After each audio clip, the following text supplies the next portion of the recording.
आगे बढ़ते आपको बताएं कि सुप्रीम कोर्ट में जजेस ट्रांसफर केस की समाअत 29 मई तक मुलतवी कर दी गई। अटॉर्नी जनरल ने जजेस तबादले के खिलाफ दरख्वास्त मुस्तरद करने की इस्तदा कर दी। इस्लामाबाद हाई कोर्ट जजेस की दरख्वास्त मेरिट पर मुस्तरद की जाए।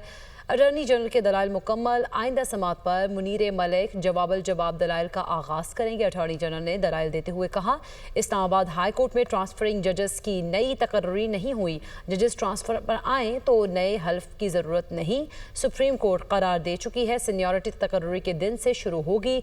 जस्टिस आमिर फारूक सीनियरिटी के तयन में मुकम्मल आज़ाद थे। जस्टिस शकील अहमद ने रिमार्क्स किए कि सिक्योरिटी लॉ ने ट्रांसफरिंग जजेस के हल्फ ना उठाने की वजाहत क्यों दी। किसी ने रिप्रेजेंटेशन और फैसले को पढ़ा ना ही दलाइल दिए।